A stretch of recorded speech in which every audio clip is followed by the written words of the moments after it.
Hello viewers, WBCS 2022-এর গ্রুপটির interview experience যেটা আমরা সিরিজ করছি এটার 14 নম্বর ভিডিও। তো এই ভিডিওয়ে চলো আমরা শুরু করি। তো আমাদের প্রথম ক্যান্ডিডেট যে তার ইন্টারভিউ ছিল 19/11/2025, তার বাড়ি হচ্ছে দাঁতপুর, হাবাসপুর, পূর্ব বর্ধমান। এডুকেশনাল ব্যাকগ্রাউন্ড হচ্ছে bachelor of arts. Second time পিটির জন্য কল পেয়েছে, আর this is his last attempt. তো আমি অনেকেরই ইন্টারভিউ নিয়েছি, এবার অনেকেই প্রমিসিং ক্যান্ডিডেট আছে, চাই তারা সফলতা পাক। তবে অন্তঃস্থল থেকে যদি কারো সফলতা কামনা করি, তবে সেটা হচ্ছে এই ক্যান্ডিডেট, কারণ এটা তার লাস্ট অ্যাটেম্পট। প্লাস সে হচ্ছে র্যাপিডো চালায়, বর্ধমানে র্যাপিডো চালায়। তো এইরকম একজন ক্যান্ডিডেট, তো তার লাস্ট অ্যাটেম্পট, তার স্বপ্নটা পূরণ হোক, এটা চাই। তো চলো তার ইন্টারভিউ এক্সপিরিয়েন্সটা শুনে নিই। তার ছিল বোর্ড 1, তার সিরিয়াল নাম্বার ছিল 4 নম্বর সিরিয়াল ছিল। প্রথম 3 জন অনুপস্থিত থাকায় কারণে প্রথমেই তার ইন্টারভিউটা হয়। 11টার সময় ইন্টারভিউ রুমে সে প্রবেশ করে। মে আই কামিন স্যার বলে ভিতরে গেল। ভিতরে 4 জন ছিলেন, তারা বললেন yes come in, thank you sir. এরপর গুড মর্নিং স্যার বলে শুভেচ্ছা জানালো। তখন বসতে বললো, বসার পর চেয়ারম্যান তিনি বললেন তোমার নাম কি বলো।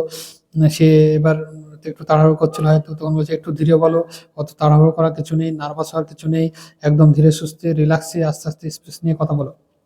তোমার স্কুলিং কোথা থেকে কি করেছো বলো, সেটা জিজ্ঞেস করেছে। তারপর এরপর ওর অ্যাড্রেস পুরো ডিটেলস জানতে চেয়েছে। তারপর চেয়ারম্যান স্যার বললে ওর নামের সঙ্গে একজন বিখ্যাত মানুষের নামের মিল আছে। তো চেয়ারম্যান স্যার তখন বলেছে যে এই নামের কোনো বিখ্যাত ব্যক্তি ভারতবর্ষে আছেন কিনা জানতে চাইলো। তিনি আরও জিজ্ঞেস করলেন সেই ব্যক্তি কি কি পদে ছিল, সেটা জিজ্ঞেস করেছে। সে সেটার অ্যান্সার দিয়েছে। তখন বলেছে যে এখন কি করছো, 2008 সালে গ্রাজুয়েশন তোমার, এখন তো 2025, এত লম্বা জার্নি, এতদিন কি করছো, কিভাবে কি। তখন সে বলেছে যে আমি প্রথম দিকে টিউশনি করতাম, তারপর এক জায়গায় পড়াতাম, এখন র্যাপিডো চালাচ্ছি। তো স্যার শুনে বলেছে যে আচ্ছা, র্যাপিডো বর্ধমানে এসে গেছে। তো হ্যাঁ, তাহলে তুমি তো 22 সালে পড়াশোনা করে পরীক্ষা দিয়েছো, তাহলে এত কাজের মধ্যে পড়াশোনা কি করে করতে তুমি। তখন সে বলেছে হ্যাঁ, সে তো স্যার এত কাজ করার মধ্যে পড়াশোনা করতে তো চাপ তো হবে। তো সে চাপটা বলেছে। তখন বলেছে যে এত কাজ করার মধ্যে যদি পড়াশোনা করতে তাহলে চাপ তো হবে। তারপর বাবা মা কি করেন, যেহেতু সে বিবাহিত, সে সেটা বলেছে। তারপর তার নামের আগে সৈয়দ আছে, তো তাই সেটা জিজ্ঞেস করেছে সৈয়দ কারা, যেহেতু তার নামে সৈয়দ, সৈয়দ বংশ কাদের বলা হয় সে সম্পর্কে জানতে চেয়েছে। ইমাম হোসেনের সম্পর্কে জানতে চেয়েছে। তার বাবা কে ছিলেন, ইসলামের খলিফাদের সম্বন্ধে জানতে চেয়েছে। তারপর বলেছে যে তুমি এক কাজ করো, তোমার যে 3টে পোস্ট প্রিফারেন্স আছে সেই পোস্ট প্রিফারেন্সগুলোর নাম বলো এবং তাদের ডেজিগনেটেড অথরিটি সম্পর্কে বলো, অর্থাৎ কোন ডিপার্টমেন্টের সেগুলো বলো।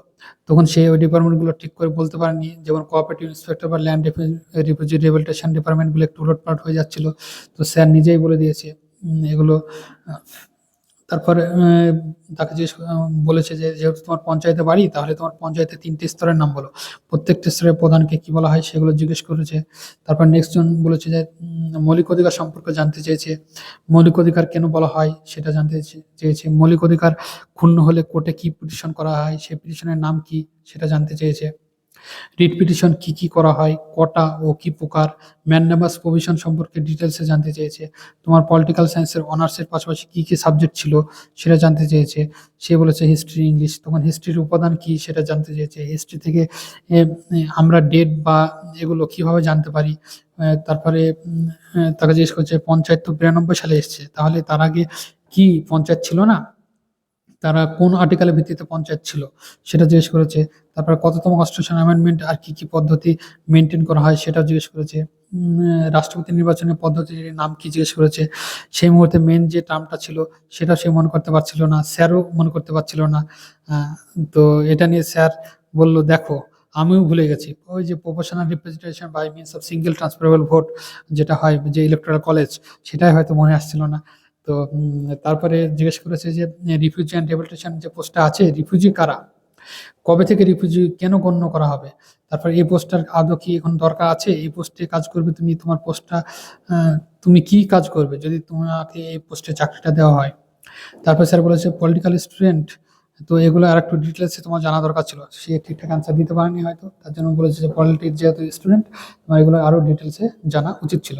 তারপর সে বলেছে যে আমার খুব ভালো লেগেছিল, মানে সে আমাদের কাছে এক্সপ্রেস করেছে যে তার খুব ভালো লেগেছে ইন্টারভিউ দিয়ে, মানে এত কর্ডিয়াল বলবো স্যার আপনাকে, আর এত ভালো লেগেছে, ওর মনে হচ্ছে যেন ইন্টারভিউ হয়েই যাক, মানে আসতে মন যাচ্ছে না। তবু প্রায় 18 থেকে 20 মিনিটের কাছাকাছি ইন্টারভিউ হয়েছে, শেষে বললেন ঠিক আছে এসো। আমি তাদেরকে ধন্যবাদ জানিয়ে চলে এসেছে। আর সে যেটা অবজার্ভ করেছে যে দেখে মনে হলো স্যারদের খুব ভালো লেগেছে, মানে স্বাভাবিকভাবেই একজন এত বয়স পর্যন্ত সে স্ট্রাগল করে যাচ্ছে, সে র্যাপিডো মতন একটা গিগ ওয়ার্কার, র্যাপিডো চালকের মতন একজন গিগ ওয়ার্কার হয়েও সে তার জীবন যুদ্ধে থেমে থাকেনি। আমাদের হাজার রকমের বাহানা, হাজার রকমের অজুহাত, আমার সব পেয়েও তবু সে এই যে স্ট্রাগলটা করছে, তো সেটাই একটা কমেন্ডেবল।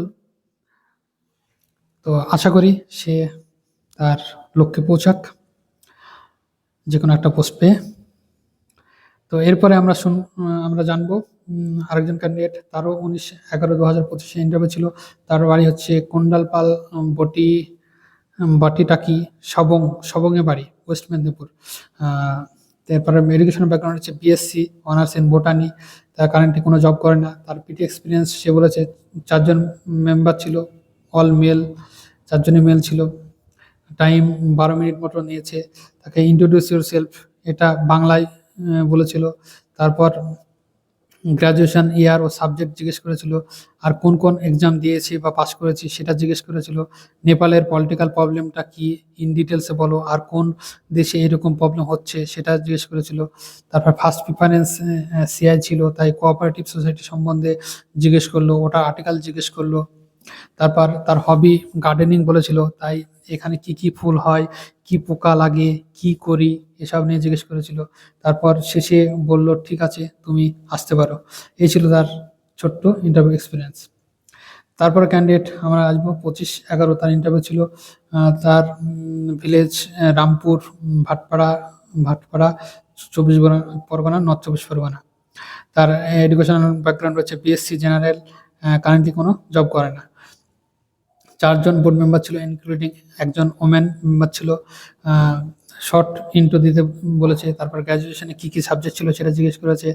অনার্স নেওনি কেন সেটা জিজ্ঞেস করেছে। কি করা হয়, তারপর G20 সম্পর্কে জিজ্ঞেস করেছে। হয় you mentioned America do not participate, America এইবারে G20-তে যে পার্টিসিপেট করেনি সেটা কেন করেনি সেটা জিজ্ঞেস করেছে। হয় আমেরিকা ডু নট অ্যাটেন্ড সেটা জিজ্ঞেস করেছে। তারপর মডেল ভিলেজ প্রোগ্রাম কি সেটা জিজ্ঞেস করেছে। কিসের জন্য হয় it is called model village, facilities of that village সেটা জিজ্ঞেস করেছে। ফার্স্ট প্রিফারেন্স পিডিও সম্পর্কে জিজ্ঞেস করেছে। তারা সিআই নিয়ে জিজ্ঞেস করেছে, ফুল ফর্ম অফ সিআই জিজ্ঞেস করেছে। কোঅপারেটিভ সোসাইটিস দেখেছেন কিনা সেটা জিজ্ঞেস করেছে। কাজ কি কোঅপারেটিভ ইন্সপেক্টরে সেটা জিজ্ঞেস করেছে। কীভাবে মেম্বার হওয়া যায় কোঅপারেটিভ সোসাইটিতে সেটা জিজ্ঞেস করেছে। অ্যাপ্লিকেশন করলে কি মেম্বার হওয়া যায় সেটা জিজ্ঞেস করেছে। কোঅপারেটিভ সোসাইটিস আর কি কি হতে পারে সেটা জিজ্ঞেস করেছে।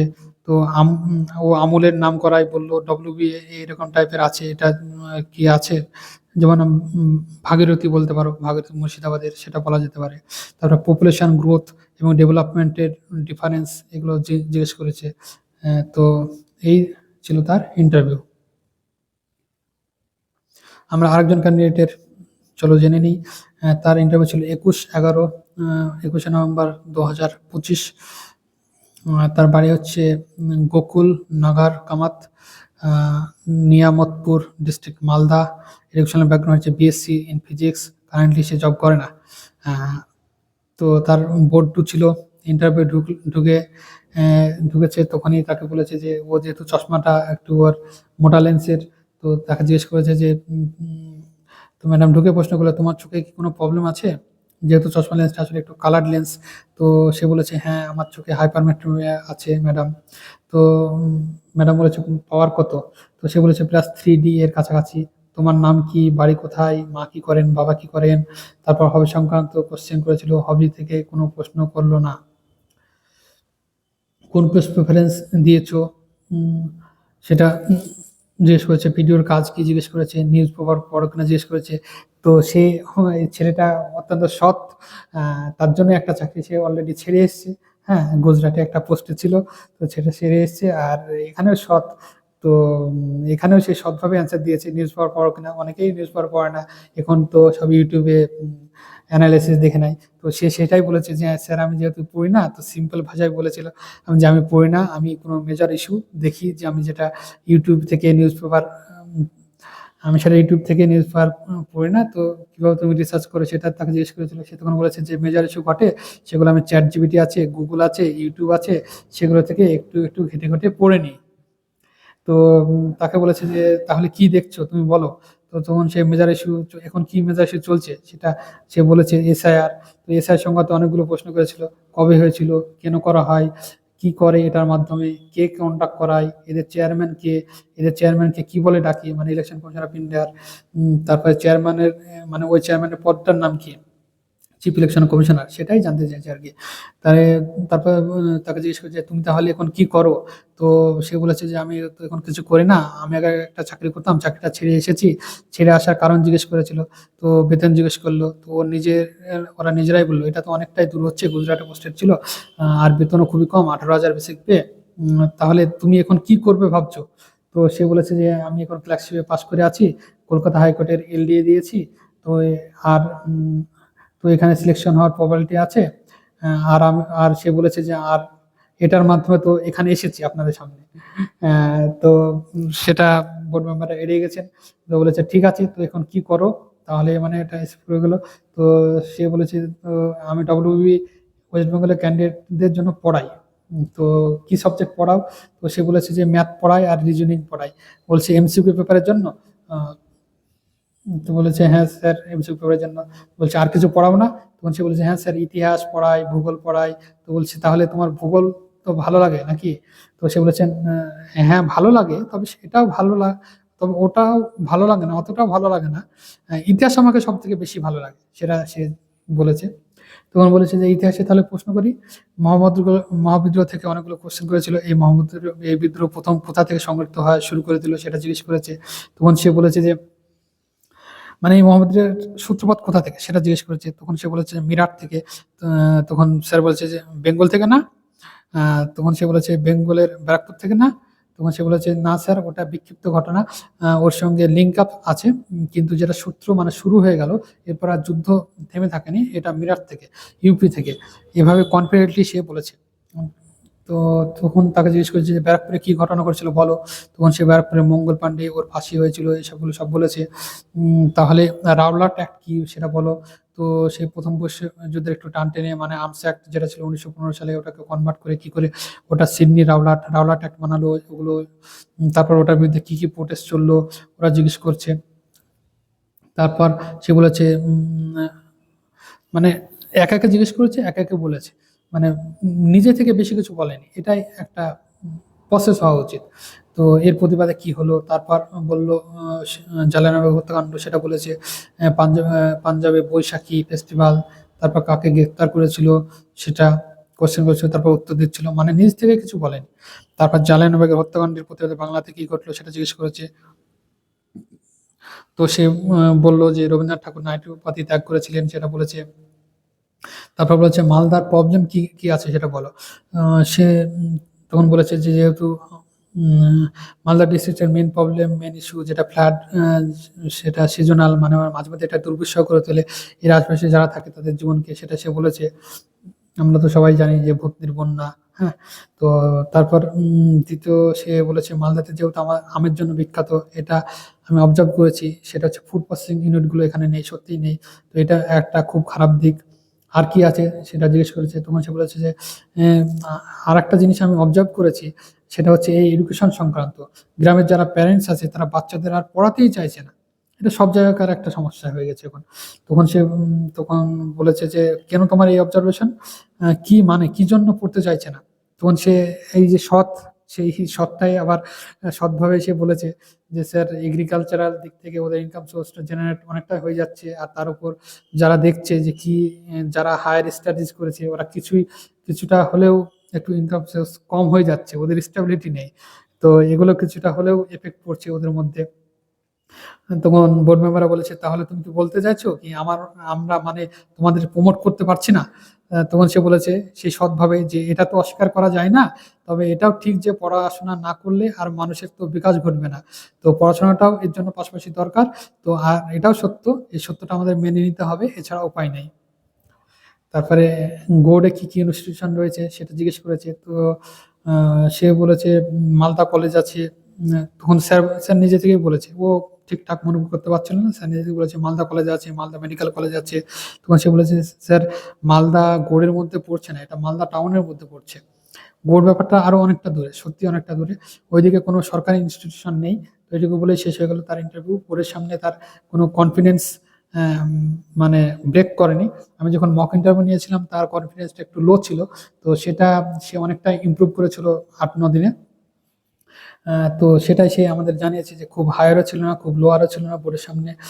তার বাইরে একটু নার্ভাস লাগছিল, কিন্তু ভিতরে ঢোকার পর তার নার্ভাসনেসই ছিল না, বরং মনে অনেক বেশি স্বাভাবিক হয়ে গেছিল, গলার আওয়াজও ঠিক ছিল, কোনো ঘাম টাম মুখ থেকে বেরোয়নি।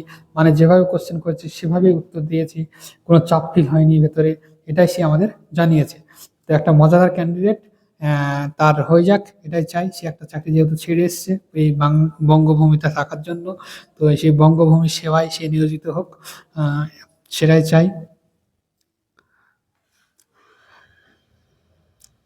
তো এই ভিডিওটা আর দীর্ঘায়িত করছে না, এরপরে আমাদের 15 নম্বর ভিডিও আসবে।